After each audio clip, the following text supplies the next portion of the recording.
Amen. We're going to jump in straight to the word this morning. We're looking in Genesis 18 and 19. Vi ska gå in i Guds ord genast den här morgonen och vi ska titta på första Mosebok 18 och 19. And what we're talking about this morning is that there is power in the house. Vi pratar om att det finns kraft i huset. And for those of you who are locked in at home, you're saying, but all I want to do is leave the house. Men ni som är hemma och inte kan gå därifrån säger, allt jag vill göra är att gå från mitt hem. Maybe we're a little sick and tired of being in the house this morning. Ni kanske är lite trötta av att bara vara hemma den här morgonen. But by the end of the sermon today, I hope that we realize that there is power in the house, whether we are here in church or at home on our couch. Men jag hoppas att efter den här morgonen så förstår vi att det finns kraft i hemmet, även fast det är Guds hus och här eller hemma hos er. So Genesis 18, it begins with the story of Abraham being visited by the Lord. Så första Moseboken 18 börjar med en historia där Moses fick möta Herren. And Abraham is outside and he's sitting by the oaks of Mamre. Eller Abraham var det ju självklart. Abraham var satt utanför. And it's in the middle of the day and he is sitting there and he's just soaking up the sun. Han sitter där i mitten av dagen och han njuter av solen.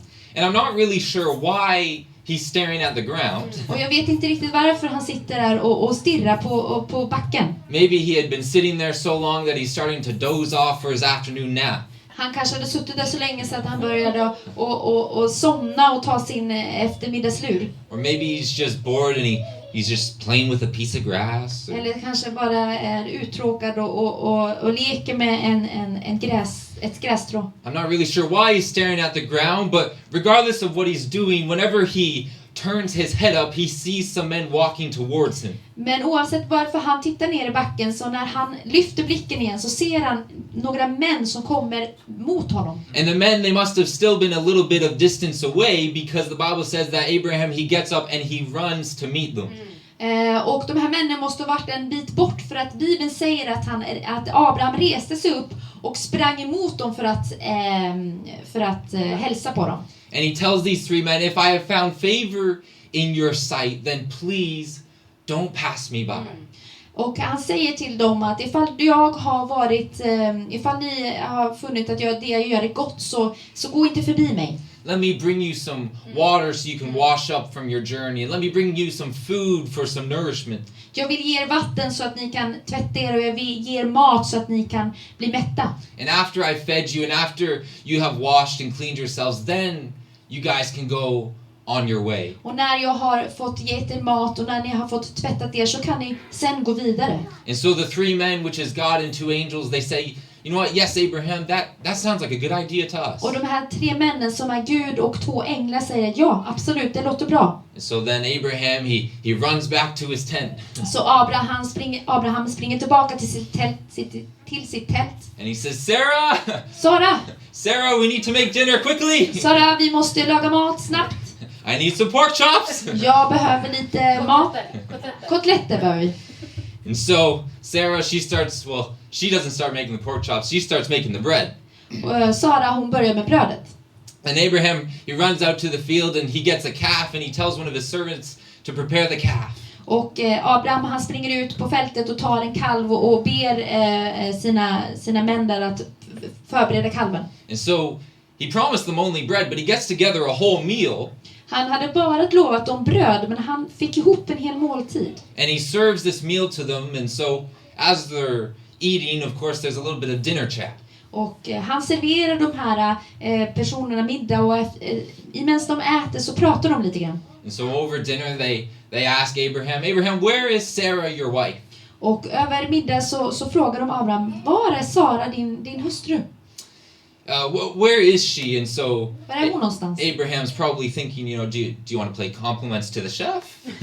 Vill du visa din tacksamhet till kocken, eller vad händer?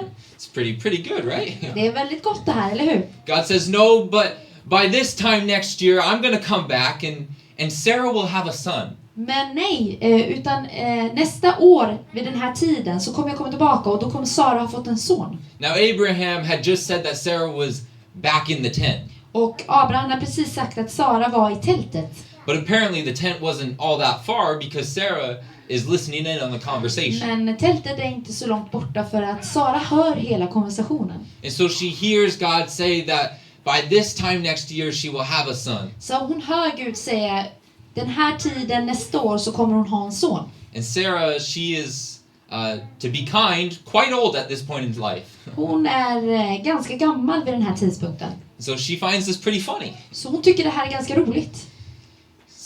She thinks to herself, you know, God, I am way past that point in time. Och hon tänker, Gud, men jag är alldeles för gammal för det här. So there's literally no way that that's going to happen. Så det finns ingen möjlighet att det kommer kunna hända. But you know, that was a funny joke, God. Det var roligt skämt, Gud. Det var roligt. That was pretty funny. You're a funny guy. Ja, men det var roligt. Du är en rolig prick. So Sarah, she laughs to herself inside the tent. Och Sara skrattar för sig själv i tältet. But then God speaks up. Men sen säger Gud till henne. And he says, why did Sarah laugh to herself? Varför skrattar Sara? Why did she laugh and say to herself, will I really have a child even though I am old? Varför skrattar hon och säger, kommer jag verkligen få ett barn även fast jag är så här gammal? And then God, he pulls out this card. Och sen så drar Gud ur den här kortet. He says, is there anything too hard for the Lord? Finns det någonting som är för svårt för Herren? And now we're in some trouble. Och nu är vi lite problem här. Because Sarah has just been called out by God. För Sara har precis blivit kallad av Gud. And it's here where we arrive to the core issue of what I want to talk about Och det today. är här som vi kommer fram till det som jag vill prata om idag. And it's that sometimes we stand in the very presence of God. Ibland så står vi i Guds närvaro. And we forget about what he can do. Och vi glömmer bort vad han kan göra. God asks the questions, why did she just laugh? Och Gud frågade, varför skrattade hon precis? Why doesn't she believe what I just said? Varför tror hon inte på det som jag precis har sagt? Does she not realize who I am? Förstår hon inte vem jag är?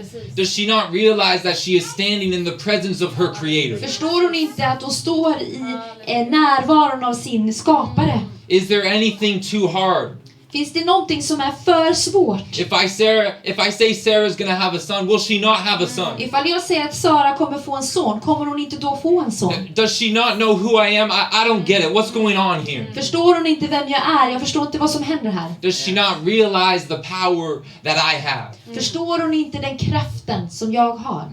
I will be back this time next year and you will have a son. Jag kommer vara tillbaka i samma tid nästa år och du kommer få en son. I have that kind of power. Jag har den kraften. And I have just more than that, but I have the power to forgive. Och jag har mer än den kraften. Jag har kraften att förlåta. And I have the power to provide. Och jag har kraften att försörja. And yet here you are standing in my presence and you have forgotten what I can do. Och här står du i min närvaro och du har glömt bort vad jag kan göra. And rightfully so, Sarah, she gets scared. Och Sara blir då rädd. And she denies it. Och hon förnekar det. She said, no, you heard someone laughing? That wasn't me. Nej, men jag skrattade inte. Hörde du någon skratta? Det var inte jag. But God fires back. He says, no, you laughed. Nej, men Gud säger tillbaka, nej, men du skrattade. Yes, you did laugh about what I said about you having a son. Du skrattade när jag sa att du skulle ha en son. Yes, you doubted, and yes, you did not believe. Ja, du tvekade och ja, du trodde inte. And so Sarah, she gets scared. Och Sara blir då rädd. Because she realizes her mistake. För hon förstår sitt misstag. Of laughing off what God had said. När hon skrattar bort det som Gud har sagt. And here she stands in the presence of God and she is sinful. Och här står hon i Guds närvaro och hon känner sig syndig. And so God challenges her and she gets scared because she comes to the realization, yeah, God can do what he says he can do. Och Gud han utmanar henne och hon förstår att ja, Gud kan göra det som han säger att han ska göra. And at this point, dinner has wrapped up. Och under den här tiden så är middagen färdig. And so God and his angels, they begin to walk away from the camp. Gud och hans änglar börjar att gå bort från tältplatsen. To a place where they are overlooking the city of Sodom. Till ett ställe där de kan se ut över Sodom. And Abraham, he's kind of tagging along with God and his angels. Och Abraham, han går där tillsammans med Gud och änglarna. He didn't have enough time with them. He wanted to, wish them one more farewell. Han kände att han inte hade nog med tid med dem och han ville säga hej då en sista gång. And so the two angels take off, but God, he turns over and he looks at Abraham. Och de två änglarna går iväg och Gud stannar och tittar på Abraham. And he says, Abraham, Sodom and Gomorrah, they are extremely wicked cities. Och han säger att Sodom och Gomorra är verkligen syndiga städer. So what I'm going to do, I'm going to head down and I'm going to check them out. Jag kommer att gå ner och så kommer jag kolla igenom dem. And I'm going to see if they're really as sinful as the cry out against them says they are. Och jag ska titta för de är så där syndiga som det verkar som de är. And Abraham, he kind of takes a little step closer to God. Och Abraham går lite närmare Gud. And he says, God, are you really going to sweep away the righteous with the wicked? Kommer du verkligen att ta också de rättfärdiga tillsammans med de orättfärdiga? Because what if there's 50 good people in that city? Tänk ifall det finns 50 rättfärdiga människor i den där staden. It doesn't sound very like you, does it? Det låter inte som du, gör inte det? In my experience with you, you don't give the righteous the same judgment as the wicked. This just doesn't sound very in your character. Ja, det känns inte som du att du skulle ge samma straff till de orättfärdiga som de rättfärdiga. And so God responds, okay, if there's 50 righteous people, then I will save the city. Okej, ifall det finns 50 rättfärdiga människor så kommer jag att rädda eller spara den här staden. And then Abraham, he speaks up again. He's like, man, this is crazy. Och Abraham säger igen, men det här är ganska bisarrt. I'm going to be honest, I can't even believe that I'm talking to you right now. Och jag tror inte att jag kan inte ens förstå att jag står här och pratar med dig just nu. But what about 45? Men 45? Is 45 good enough? Är 45 gott nog? God, he thinks about it. Och Gud tänker på det. He says, 45, that sounds good to me. Ja, 45, det låter bra för mig. And Abraham, he's kind of getting a little bit nervous now. Och nu blir Abraham lite nervös. So he just kind of coughs. Han hostar lite grann. 40. 40 då? 40. Sorry, excuse me. 40. God says, 40 will do. 40 funkar, det funkar bra. And Abraham says, God, please, don't get mad. Bli inte arg nu. I'm just, I'm gonna say a random number. Jag ska säga ett nummer som bara kommer upp. I'm gonna close my eyes, I'm gonna say a random number. Jag blundar och så säger jag bara ett nummer. Is 30 good? 30, funkar det? Woo, that was crazy. Det var helt bisarrt. God says yes. Ja, säger Gud. Yes, 30 will do. 30 funkar. Abraham, he works them all the way down to 10 people. Och Abraham fortsätter så här hela vägen ner till 10 personer. So if God finds 10 good people in the city, he's not going to destroy Så it. ifall Gud hittar 10 rättfärdiga människor i staden så kommer han inte att förgöra den. And at this point, I want to pause and I want to say, what a miracle that is. Jag vill bara pausa och säga vilket mirakel det är. Abraham, he gets God to make a deal concerning the most evil city to exist. Att Abraham får Gud att tänka om med den hemskaste staden som någonsin har existerat. That here in this city that he's planning to destroy, if he just finds 10 righteous people, he's not going to go through with that plan. Att ifall man hittar 10 rättfärdiga i den här staden så kommer inte Gud gå igenom med planen. No, that's a miracle. Det är ett mirakel. And so God and Abraham, they part ways. Så Gud och Abraham går skilda vägar. And that closes the first story we're going to look at today. Och det där är slutet på första historien som vi tittar på idag. And if there's something I want us to take note of from that first story, Och det som jag vill att vi ska ta med oss från den här första historien, is that both Abraham and Sarah came to realize the power that stood in their presence. att både Sara och Abraham fick förstå kraften som stod i deras närhet. But now we move into our second story of the Men day. nu går vi till vår andra historia. And there are some key differences that we are going to observe. Och det är några några få skillnader som vi kommer titta på. And so now we're going to Lot, which is Abraham's nephew. Och vi kommer gå till Lot som är Abrahams systerson. And he is living down in that city that Abraham just interceded for. Och han lever nere i den här staden som Abraham precis hade kämpat för. And these stories, they're almost identical. Och historien är nästan identisk. Because Lot, just like Abraham, starts the story and he's sitting down. Och i den här historien med Lot så sitter, precis som Abraham, så sitter Lot ner. And it's in the afternoon, and he too, Och där är i eftermiddagen och han också. just like his uncle, is staring at the ground. Och tittar här ner på backen precis som Abraham gjorde. And Lot doesn't even realize it when he looks up. Och han ser inte det förrän han tittar upp. And he sees these two men coming towards him. Och han ser två män som kommer mot honom.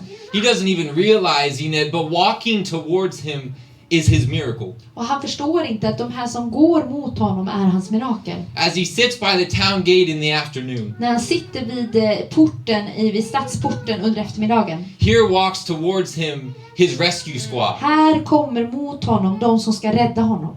And just like Abraham, Lot, he bows before the angels. Och precis som Abraham så bugar sig Lot framför änglarna. And just like Abraham, he invites them to his house for dinner. Precis som Abraham så bjuder han in dem till sitt hus eller till sitt hem för middag. But one thing Lot does not do is he does not run out to meet them. Men någonting som Lot inte gör, han springer inte mot dem för att möta dem.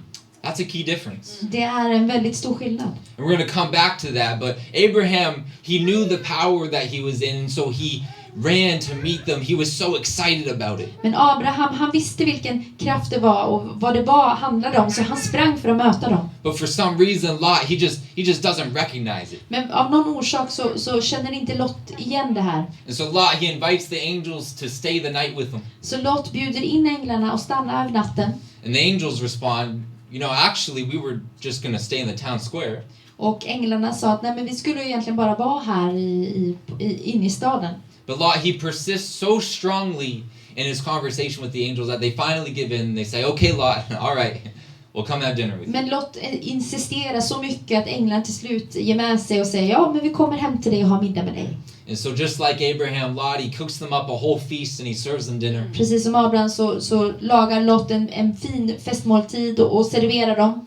And they eat, and I assume there was some chit-chat back and forth. Och de äter tillsammans, så jag antar att de pratade. And the afternoon goes on, but then something happens before they go to bed. Och eftermiddagen fortsätter, men någonting händer innan de ska gå och lägga sig. Because outside of the house, För utanför huset, every single man of the city is present. varje man i den här staden är närvarande. There was quite a crowd of men Det var ganska många män som stod där outside of Lot's house. utanför Lots hus. And they called to Lot inside of his house. Och de ropade in till Lot i huset. And they say, Lot, where are the men visiting you tonight? Men var är de där männen som är tillsammans med dig eller som är på besök hos dig ikväll? Bring them out to us because we want to have sex with them. Ta ut dem till oss för vi vill ha sex med dem. And this must have been an absolutely terrifying situation for Lot. Men det måste ha varit skrämmande situation för Lot. Because every single man of the city is outside his house making sinful demands of him. För varje man i staden står utanför huset och försöker göra syndiga förslag till honom. There is absolutely nobody on his side. Det finns ingen som är på hans sida. And the contrast between Lot and every single man in that city is so extreme. Och kontrasten mellan Lot och de andra männen i den här staden är så extrem. Because here Lot is and he's the only one trying to protect them. För det här är Lot och han är den enda som försöker skydda dem. And clearly by these men's actions I can see why God wanted to destroy this city. Och jag kan utifrån hur de här männen beter sig kan jag förstå hur Gud ville förgöra och förstöra den här staden. But then Lot does something that just confuses me. Och sen gör Lot någonting som bara får mig att bli förvirrad. These men are outside and they're shouting at him. De här männen är utanför och ropar till honom. And Lot knows how sinful these men are. Och Lot vet hur syndiga de här männen är. And for some reason Lot, he goes outside. Och av någon anledning så går Lot ut. And he shuts the door behind him. Och han stänger dörren bakom sig. And he says, please my brothers, do not act so wickedly. Och han säger, snälla ni, var inte så onda. And then he says something that makes me extremely angry. Och så säger han någonting som gör mig väldigt arg. Genesis 19:8. Första Mosebok 19:8. He says, behold, I have two daughters who have not known any man. Let me bring them out to you, and do to them as you please. Only do nothing to these men, for they have come under the shelter of my roof. Jag har 2 döttrar som aldrig har legat med någon man. Låt mig skicka ut dem till er så ni kan göra vad ni vill med dem. Gör bara inte något mot de här männen eftersom de har kommit i skydd under mitt tak.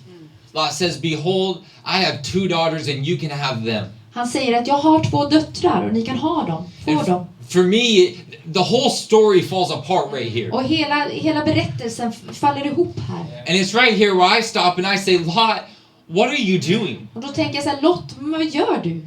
How dare you even think of such a thing? Hur kan du ens tänka på sån sak? Why does this as a solution even pop up into your head? Varför kommer den här lösningen så upp i ditt huvud? Lot, the Bible, it calls you a righteous man. Och Bibeln kallar det en rättfärdig man. And you've been living in the city for a while. Och du har levt i den här staden en stund. And so I'm assuming you've been trying to protect your daughters for their whole life. Och jag antar att du har försökt att skydda dina döttrar hela deras liv. Lot, I'm sure you tried to be a good dad and tried to raise your daughters up to walk after God. Jag är ganska säker på att du har försökt att vara en bra man och försökt att uppfostra dina döttrar till att gå efter Guds vilja. But why are you outside of your house trying to throw away their innocence? Men varför står du utanför ditt hus och försöker kasta bort deras oskyldighet? Lot, why are you trying to throw away their lives? Varför försöker du kasta bort deras liv? Lot, do you not realize that you have 2 angels sitting in your house right now? Förstår du inte att du har 2 änglar som sitter i ditt hus just nu? Lot, do you not realize that you are in the middle of a miracle? Lot, förstår du inte att du är i mitten av ett mirakel? Don't you know that these angels have come to rescue you? Förstår du inte att de här änglarna har kommit för att rädda dig? Do you not realize the power that's available to you, Lot? Ser du inte den här kraften som är dig till handa, Lot? Lot, what on earth are you doing? Vad i hela världen gör du? How dare you even say such a thing? Hur vågar du ens säga en sån sak? And Lot, he just stands in the middle of this miracle of him being rescued. Lot står här i mitten av mirakler där han ska bli räddad. These angels have been sent by God to pull him out of the city. Änglarna har blivit skickade av Gud för att ta honom ut ur den här staden. And yes, I understand that in context of the story, we're at a point of extremely high tension. Och jag förstår att i den här historien så är det en väldigt pressad situation. Things are really messy right now. Och saker är väldigt förvirrande just nu. But he doesn't realize the power of God that's available to him. Men han förstår inte Guds kraft som han har tillgänglig. Why doesn't he stop and ask God for help? Varför stoppar han inte och frågar Gud om hjälp? He's got 2 angels there with him. Why doesn't he ask them and say, hey, what do you guys think Han we har should 2 do? änglar där. Varför säger han inte, men vad tycker ni att vi ska göra? Why does he go outside alone? Varför går han ut själv? Why doesn't he turn to God? Varför går han inte till Gud? In 2 Peter 2:7, Andra Petrus 2:7. this is where the Bible calls Lot righteous.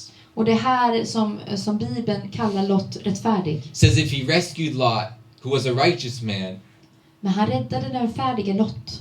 and Lot, he was distressed and depraved by the conduct of the lawless. Som plågades av de laglösas lössläppta liv. The next verse, it says, day after day his soul was tormented by these people's actions. Och nästa vers säger om att dag efter dag så var Lot terroriserad av deras handlingar. Lot, he's called righteous. Lot är kallad rättfärdig. That's why he was rescued from the city. Det var därför han blev räddad från staden. If he wasn't righteous, he wouldn't have made it out. Ifall han inte var rättfärdig så skulle han inte bli räddad. But I believe that Lot, he doesn't realize the power that was available to him. Jag tror att Lot inte förstod den kraften som var honom tillgänglig för honom. Because of the city that he lived in. För den här staden som han levde i. He had lived there and he was surrounded by sin. Han hade levt i den staden och han var omringad av synden. And day after day he was surrounded by it. Dag efter dag så var synden runt honom. The Bible says he was tormented, or he was disturbed by what he saw and by what he heard. Han plågades av det som han hörde och det som han såg. And so it wasn't an immediate change, Det var inte en förändring som kom direkt. but it was just a slow daily occurrence that started to affect how he thought. Men det var bara en liten dag för dag som ändrade på hur han tänkte. It was just a small change of mind that slowly crept down into the cracks of his Det brain. var bara ett litet annat sätt att tänka på som kom. And the sin that surrounded him started to change his perspective on life. Och synden som omringade honom gjorde att han såg annorlunda på livet. Now we just read that the sin of the city had greatly bothered him. Och vi har precis läst att synden i den här staden plågade honom. And so I'm not trying to say today that Lot was an extremely sinful man. Jag säger inte att Lot var en syndig man. Because if that was true, then God wouldn't have rescued him. För det var sant så skulle Gud inte ha räddat honom. But what I'm trying to say is that every single day that he lived in that city, his relationship with God was affected. Men jag säger att varje dag som han levde i den där staden så var hans relation med Gud påverkad. It tormented his soul, it bothered him. Det plågade hans själ och det gjorde honom ont. Well, Craig, how does that apply to me? Och hur kan jag vad kan jag göra med det här? Because I'm not trying to call all of us a bunch of wicked sinners. För jag försöker inte kalla oss alla syndare. But today, just like Lot, Men idag, precis som Lot, we are so surrounded by sin and perversion. vi är så omringade av synden och perversitet. We are so surrounded by negative coronavirus articles Vi är så omringade av negativa coronavirusartiklar. that it's changing the way we think.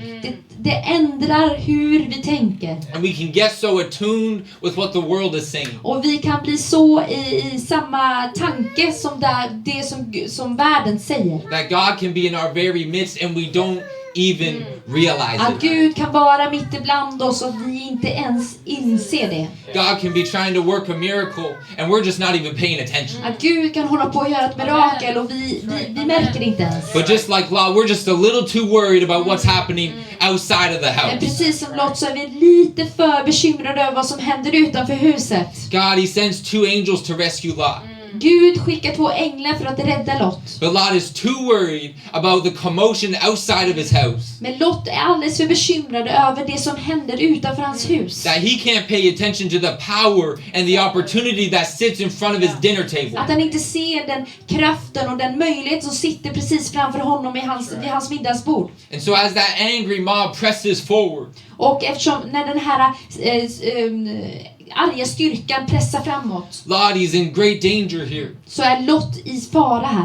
And so the angels, they open up the door and they grab Lot by the hand. Så änglarna tar upp dörren och tar tag i Lot. And the angels pull him in so that he escapes the people's wrath. Och änglarna drar in honom så att han kan komma undan de här människornas ilska.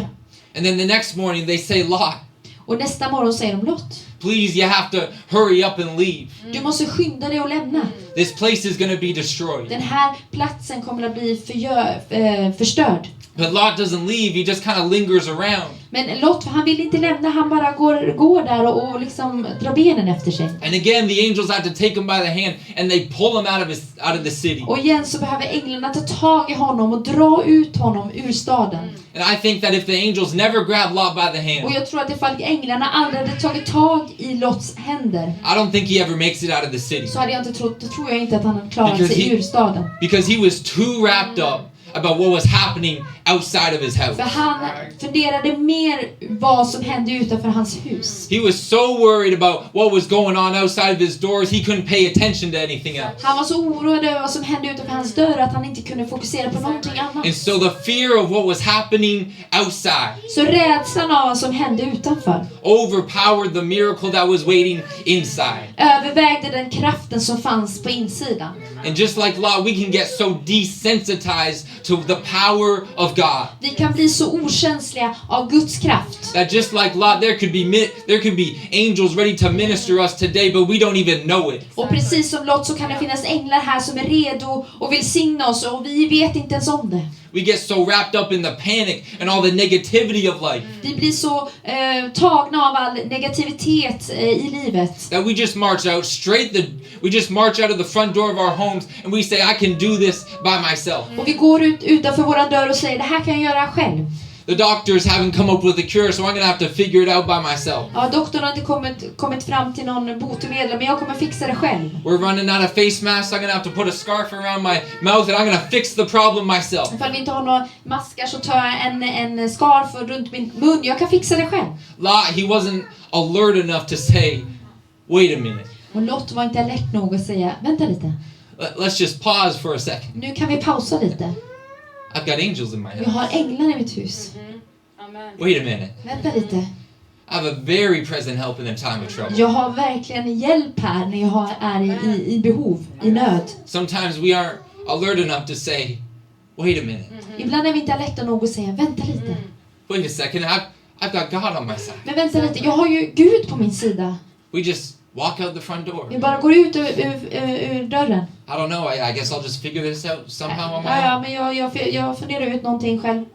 So I believe that God wants us to take a moment today Jag tror att Gud vill ta en stund idag. and realize that He is in the middle of performing a miracle. Att vi tar en stund och inser att han håller på att göra ett mirakel. He is in the middle of doing a work right now. Han håller på att göra sitt verk just nu. And for too long, we just marched out the front door, Och för länge så har vi bara gått ut ur våran dörr. thinking that we can just handle everything ourselves. Och tro att vi kan bara hantera allting i oss själva. For too long, we've forgotten to realize that God has been present the whole time. Och för länge så har vi glömt bort att förstå att Gud är där hela tiden. And He's just sitting at the kitchen table and we haven't even asked Him to do anything. Och han sitter där vid vårt matbord och vi har inte ens frågat honom att göra någonting. And so this morning, I want us to take a moment. Och den här morgonen så vill jag att vi tar en stund. And I want us to ask ourselves, do we realize what is going on around Och us? jag vill att vi frågar oss själva, förstår vi vad som för sig kommer runt omkring oss? Do we realize the power that we have in this place? Förstår vi kraften som vi har i denna plats? You may not be in church today, but you may be at home, but there's still power in your house. Du kanske inte är i kyrkan idag, men du kanske är hemma, men det finns kraft i ditt hus. God is still present in your home. Gud är fortfarande närvarande i ditt hem. Take a moment. Is there anything too hard for the Lord? Ta en stund. Finns det någonting som är för svårt för Herren? Did you forget about how powerful God is? Har du glömt bort hur mycket kraft Gud har? If we could just start to have some music start playing in the background. Vi kan ha lite musik i bakgrunden. It's time that we wake up and we see that God is still at work. Vi måste vakna upp och se att Gud är fortfarande i arbete. It's time that we wake up and we see, yes, there is still power in the Vi house. måste vakna upp och säga, ja, det är fortfarande kraften finns fortfarande kvar i huset. That in the midst of this pandemic, I mitten av den här epidemin we can choose to listen to the panic and the uncertainty of the news outlets. så kan vi välja att lyssna på den här paniken och de här osäkerheterna utanför i världen. Or we can stay alert. Eller vi kan vara alerta. And we can realize that God is in the middle of performing a Och vi miracle. kan förstå att Gud är i mitten av att hålla på och ett mirakel. And that if we ask Him to help us, He will do a move. Och för att vi frågar honom att hjälpa oss så kommer han att göra det. That yes, even in the midst of life's craziness, Och precis i mitten av allt det här galna som händer God is sitting at the kitchen table wondering if we're going to ask Him. så sitter Gud vid middagsbordet och frågar ifall vi kommer att fråga honom. God, can you help me today? Gud, kan du hjälpa mig idag? The situation outside the window, it's a little bit crazy. Situationen utanför fönstret är lite galet. And everybody's making a whole lot of noise out there. Och det är många som gör mycket ljud där But utanför. God, I'm just wondering if I can ask you to help me Men today. jag vill bara fråga Gud, kan du hjälpa mig idag? Are we going to be like Lot and just walk out the front door? Kommer vi vara så Lott och bara gå ut från vår ytterdörr? Are we going to take a moment and realize that God is in our Eller midst? kommer vi ta en stund och förstå att Gud är mitt ibland oss? Because the problem is För problemet is that we can be good Christians. för vi kan vara goda kristna. We can be called righteous Vi kan bli kallade rättfärdiga. and still miss out on the power and in the miracles of God. Men fortfarande missa kraften och miraklerna i Gud. And so I just want us to stop today Jag vill att vi stannar upp idag. because we're still in the house. För vi är fortfarande i huset. This is God's house. Det här är Guds hus. Your house can be God's house. Ditt hus kan vara Guds hus. We're still in the house and I want us to recognize that God is still here.